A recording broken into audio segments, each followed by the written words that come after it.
Hello દોસ્તો, જય શ્રી કૃષ્ણ. સ્વાગત છે તમારું બધાનું નિકિતાની રસોઈમાં. તો આજે આપણે બનાવીશું સરસ મજાનું પનીર ચીઝ ગોટાળા. તો પનીર ચીઝ ગોટાળા બનાવવા માટે આપણે સૌપ્રથમ એક પેન લઈશું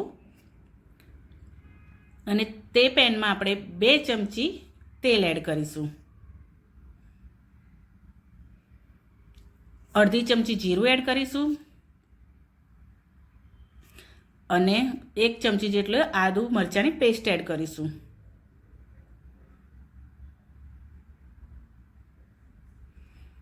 હવે તેમાં આપણે થોડી હિંગ એડ કરીશું અને આદુ મરચાં એને આપણે સારી રીતે સાતળી દઈશું. આદુ મરચાં સતળાય એટલે આપણે આ 2 ડુંગળી જે સમારી છે ઝીણી તે એડ કરીશું અને ડુંગળીને પણ સારી રીતે આપણે સાતળી લઈશું.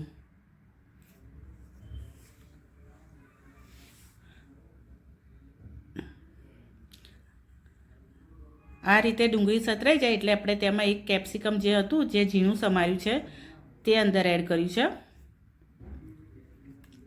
હવે તેને પણ સારી રીતે આપણે સાતરીને ચડવી દઈશું.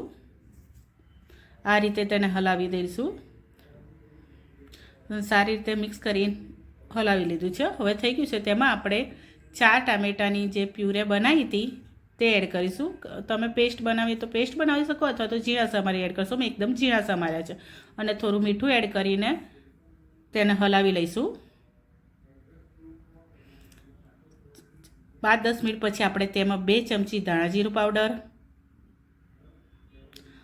અડધી ચમચી જેટલી આપણે તેમાં હળદર એડ કરીશું અને અંદર આપણે 1 થી 2 ચમચી જેટલું લાલ મરચું કાશ્મીરી મરચું છે તે એડ કરીશું. તમે તમારી તીખાશ પ્રમાણે અંદર મરચું એડ કરી શકો છો.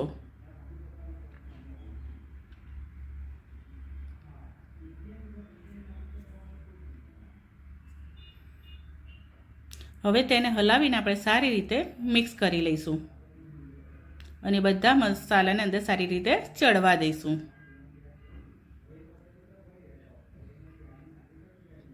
અંદર બધું પાણી બળી જાય એટલે આપણે તેમાં જે પનીર છે એ છીણીને રાખ્યું છે તે એડ કરીશું. આ 200 ગ્રામ જેટલું પનીર મેં લીધું છે.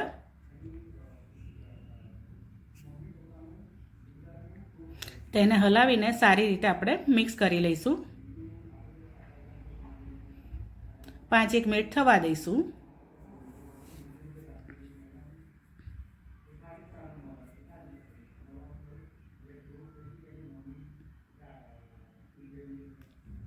થોડું આપણે એમાં પાણી એડ કરીશું. જરૂર મુજબ તમારે અંદર પાણી એડ કરવાનું છે. મેં અડધો ગ્લાસ પાણી એડ કર્યું છે. હલાવીને મિક્સ કરી લઈશું અને 5 મિનિટ પછી આપણે તેમાં ગરમ મસાલો છે તે એડ કરીશું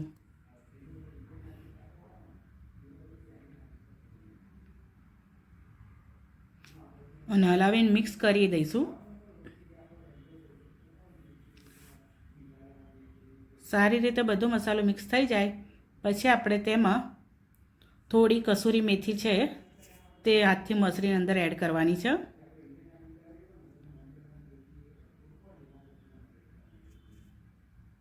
અને મેં ચીઝ આપણે થોડું ઉપર એડ કરવાનું છે. તેના માટે થોડું ચીઝ છીણી લઈશું.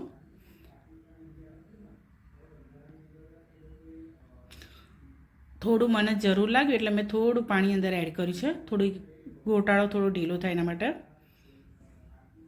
હવે મેં આમાં 3 જેટલી ક્યુબ હતી એ છીણીને રાખી છે તે એડ કરીશું ચીઝની. તમારે જેટલું નાખવું એટલું ચીઝ તમે એડ કરી શકો છો અંદર. હવે તેને આપણે ઉપર થોડું બટર એડ કરીશું અને બધી વસ્તુ સારી રીતે હલાવીને મિક્સ કરી લઈશું.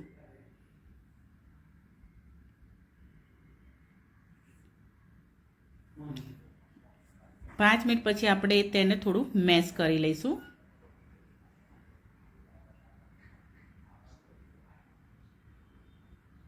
થોડું મેશ થઈ જાય એટલે આપણે તેમાં ફરીથી થોડું બટર એડ કરીશું